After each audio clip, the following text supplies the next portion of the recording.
look at this wonder. And there's a lot of references to speaking of, in the face of searching and not finding anything, when you're searching for the inherently existent object and not finding anything. And yet still something there's this dependently after, or still there's this wonder of dependent arising. You see,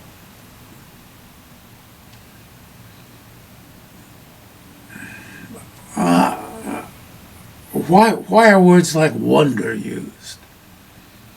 Almost like a surprise that there's something left over. And Nagarjuna has words like this. So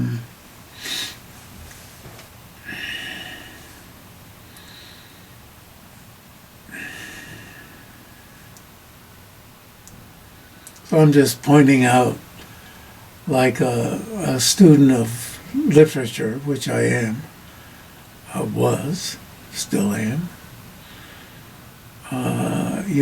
point out the type of word that's used. Utterly non-existent, yet dawning in all sorts. So you see, that's the wonder. That you're not finding anything as existing from its own side, yet there's this dawning in all sorts of things. Cruddy, think of Betty in this cruddy body, making such a horrible mess. And this, me looking out from my beautiful windows, I was laughing, this place that costs so much, and people calling it the $1 million view. And I was laughing, thinking, well, it costs so much.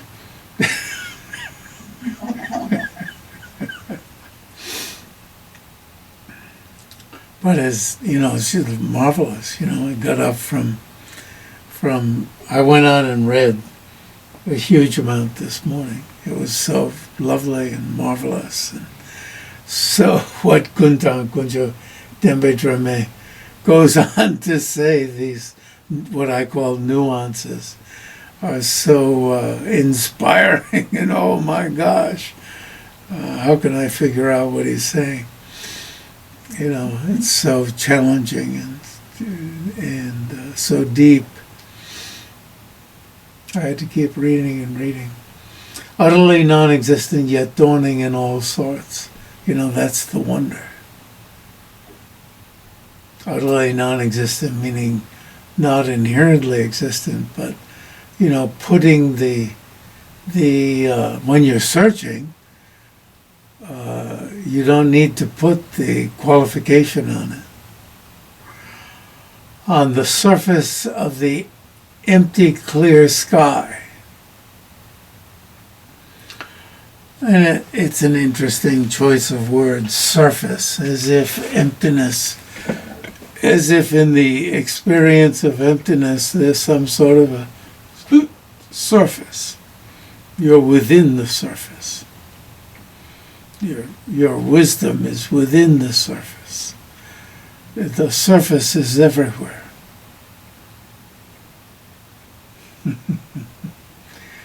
It's interesting. I'm still in the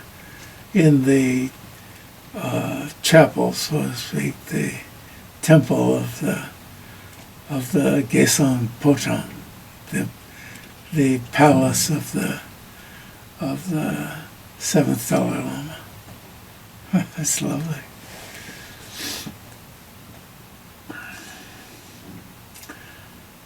As rainbow figures, rainbow, you see, insubstantial, lacking the concreteness of inherent existence.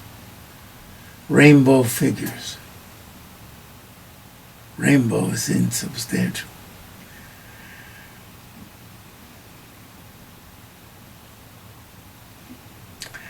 Rainbows exist in places. The rainbow that I saw coming down, I was staying down from the Dalai Lama's office, Dalai Lama's palace in Dharamsala, after a session with him, and the rainbow was confined between two rather sharp mountains. It was between them. It was in a place. I didn't walk through it, but had I been in those places, I would have been walking through it in that insubstantiality. As rainbow figures that are collections of many arisings in dependence upon causes and conditions. Down in the next stanza, it says causes, conditions, and parts.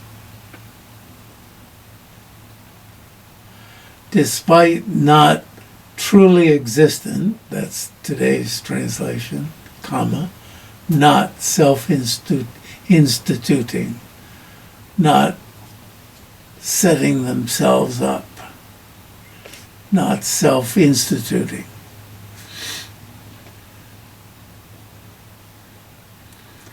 You know, if you had at Shravasti Translation Institute, I would ask you, did it institute itself? Did it set itself up? But it's an institute. Did it institute itself? We have a Tibetan Studies Institute. Did it institute itself? I always say I'm the founder, and I'm trying to find a way to say it's group founded, you know. I didn't found it myself. There was a group, right? How could I found it myself? What would I do? Sit there and talk to myself?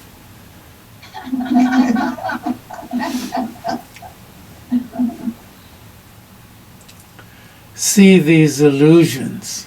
I was just looking at the Tibetan today. Well, anyway, these mere nominalities. I was wondering if I should just be very rough or more, original and see these mere names, hyphenated, mere names. How does nominalities add anything? Or does it subtract a whole lot? Give it the air of some professor, of some academic institute that turns off your thinking.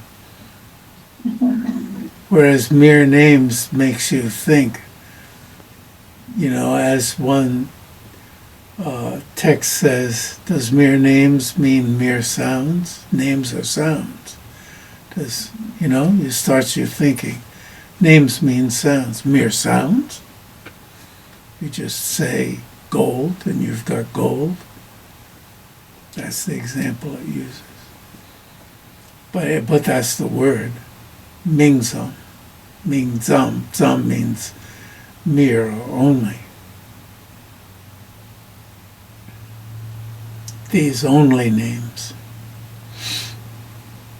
And then you think, why the hell do they say that? In which all agents, actions, and objects are feasibly imputed to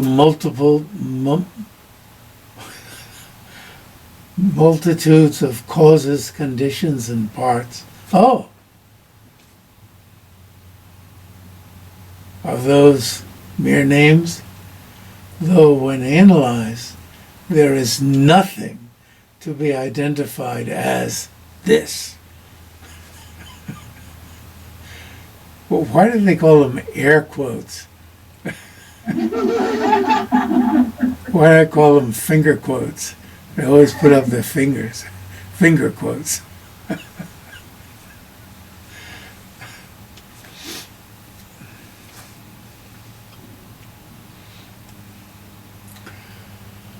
So it's all indented, right? So this is all Kunjichi Meombo's commentary. Independence on these elegant. I'm copying Thurman on this word elegant. After a while, I thought, well, okay, Bob, that's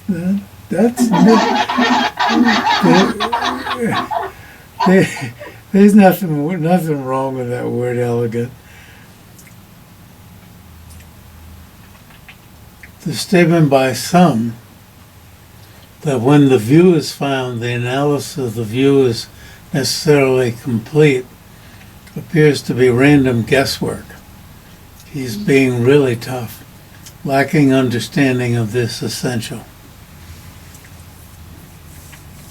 In other words, we brought up earlier that, well, finding the view be to realize emptiness with inference.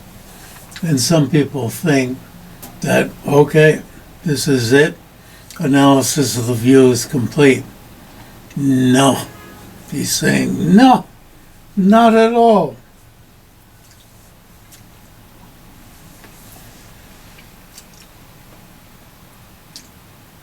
So,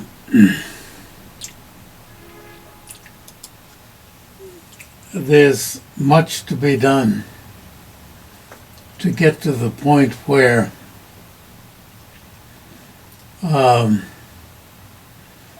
the understanding of the one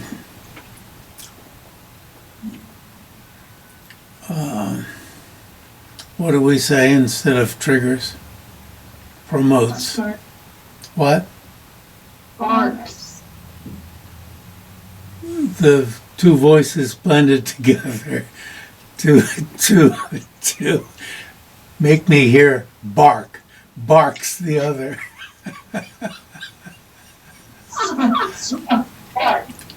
Sparks. Yes. That was pretty close. Now, if I was smart enough, I would have gone from barks to sparks. I have a friend in New York who would be able to do that. You know, he takes all people from all sorts of lands and he can understand their English. It's lovely. So the aged Papa, not just father, but I changed all the fathers to Papa and the mothers to Mama. Make it a closer term. But I have to say, I've never lived with a Tibetan family, which is pretty weird after all these years. I've lived with plenty of lamas, geishas, monks, and never with a family. So the terminology of a family I lack. So I can't speak to colloquialisms outside of, outside of some usages, whatever. The aged Papa, but Papa, I'm of course using usual, what I am assuming is some sort of familiar English, American, whatever, but pretended. In my own family, it would be our version of dad, which in my family is dad. Dad. Dad. Dad. What's dad doing? Don't ask me how it got started. I was the fourth boy, so no girls, except my mother.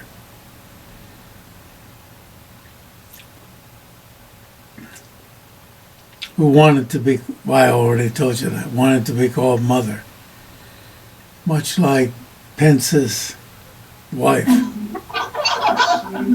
wanted to be called mother, probably because she wanted the children to be called, right? All right, we already went through that.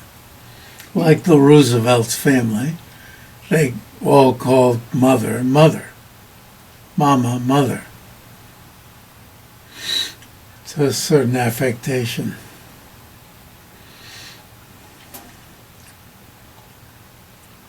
So, but that's Papa, I think, is recognized as a less formal term. That is the basis of emptiness. So the Father, so the phenomenon, whatever you're meditating on, that's the phenomenon. That's the basis of emptiness. It's emptiness that you want to know. So if you're want to know about the emptiness of this lovely cup, it's Papa.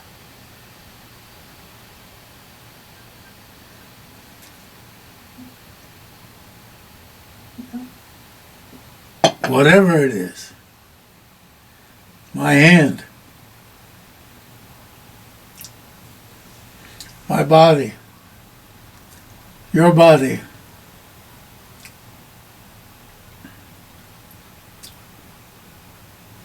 Betty's body. Horrible as it is,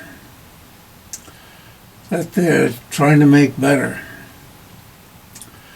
is taken to be the phenomenon, the Dharma, in Tibetan Chur, that is the basis of emptiness.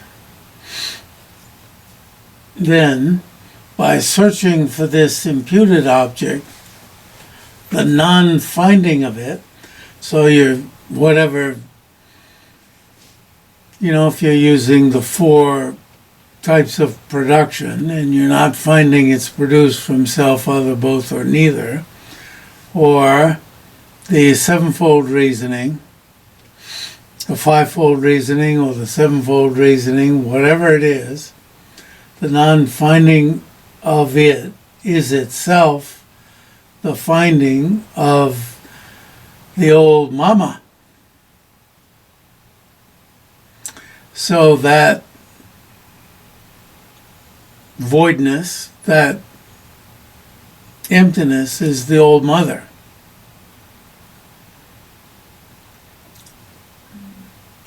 So we should know who the old mother is, but we don't know the old mother. And the non-finding of the old father is the old mother.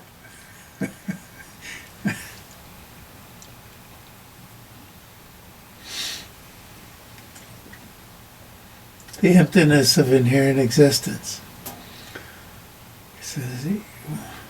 It's like, how did he come up with this? When you think of the use of metaphors, the use of similes, it's like, what's wrong with him? Or, you could start with that. What's wrong with him? Or you could start with that. And then, okay, there's got to be some sense to this. We've been around these things for a whole lot. So we've hung around the old father. We're dealing with boys and not girls, so we've hung around the old father. You know, trying to explore this. If you're a student of literature, this is written for boys and not for girls. You know, I don't know. Got to think of some dumb way to get into this literature. So maybe because it's written for boys, you know, you hang around your father, and you end up, you know, so these things are the aged father, and you start probing into him like a detective, and you don't find him, and not finding him means you find space, sort of, and you find your aged mother. You know, doesn't, okay, whatever. If you had to write a paper on this for your literature professor, boing, you might decide this is crazy. You'd make the case this is crazy. Maybe not. Okay, indicates the way that the noumenon, emptiness, dharmata, right? Dharmata, long A, or as you folks at Shravasti would say, dharmata, instead of dharmata.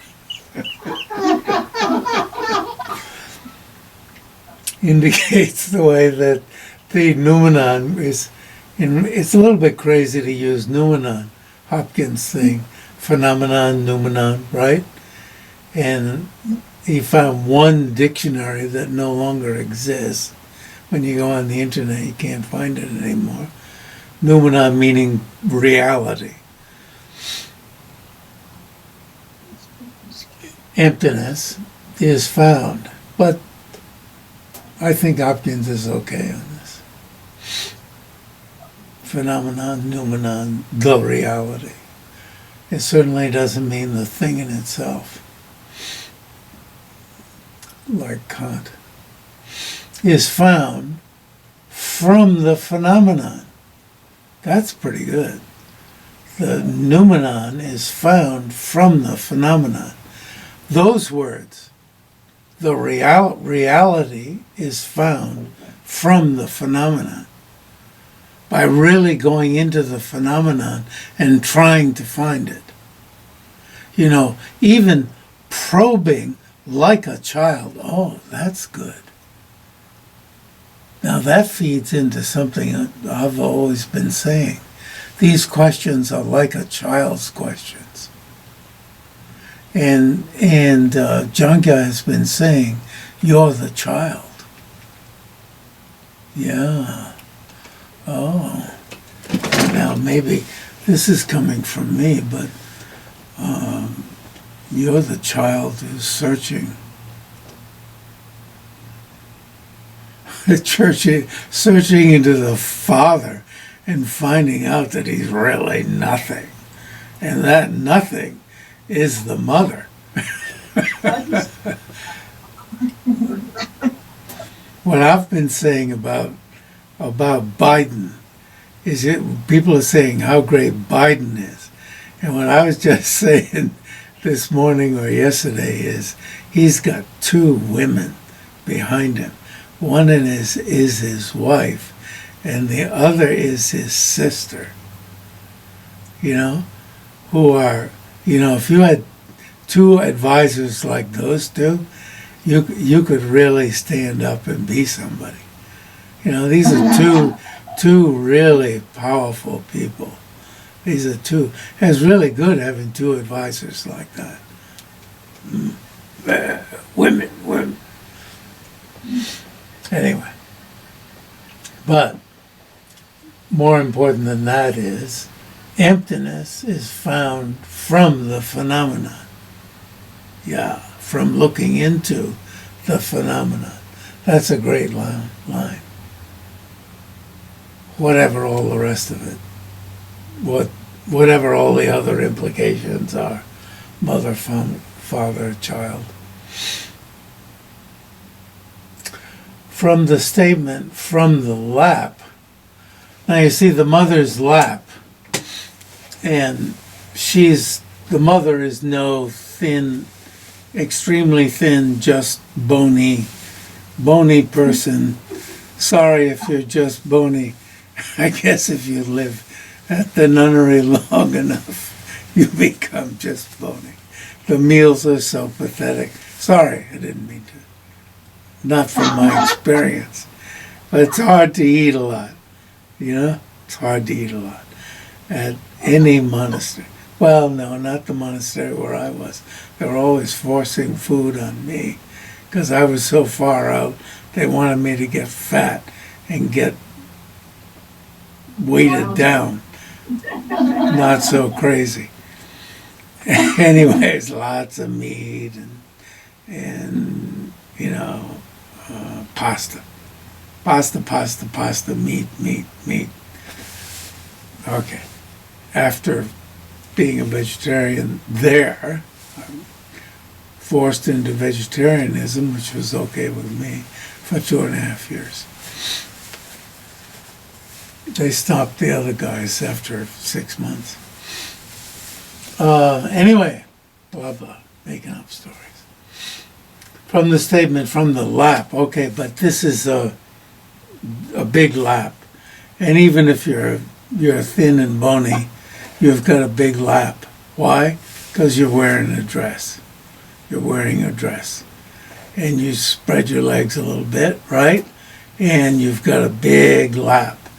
That lap, or expanse, you see, the mother's lap is, as in Nyingma, is the expanse of reality. As in Nyingma, the one long, or ying, the one great expanse of reality.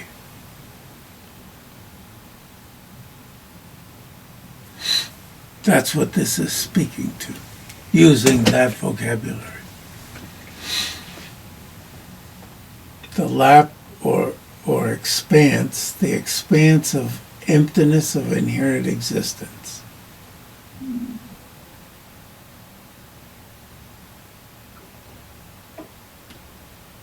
Mama. The phenomenon that is the basis of emptiness, the aged Papa, comes to be found.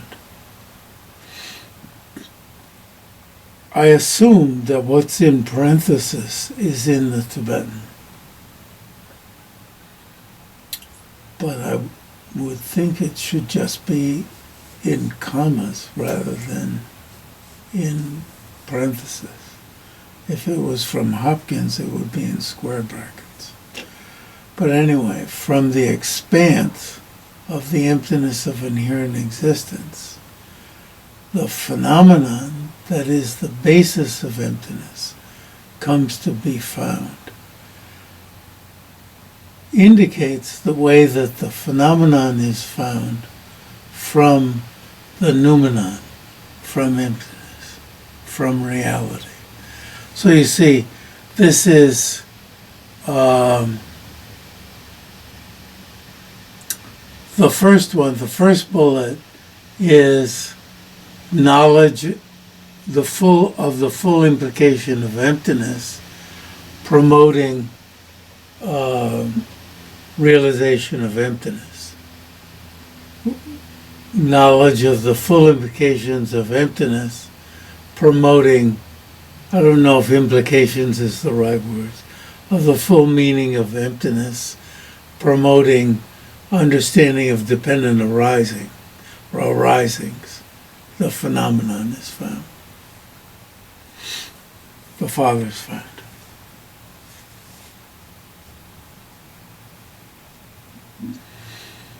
So these two have to be in the next paragraph, but still not out at the margin, as mutually non-contradictory. This is the wonder, that these are non-contradictory. But somehow it's a wonder.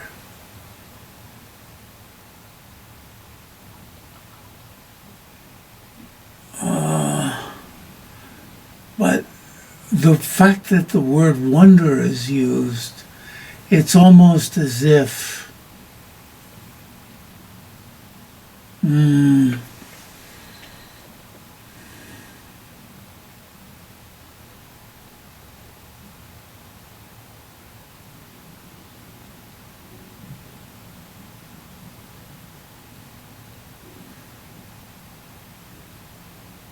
though it's logical, it's a wonder.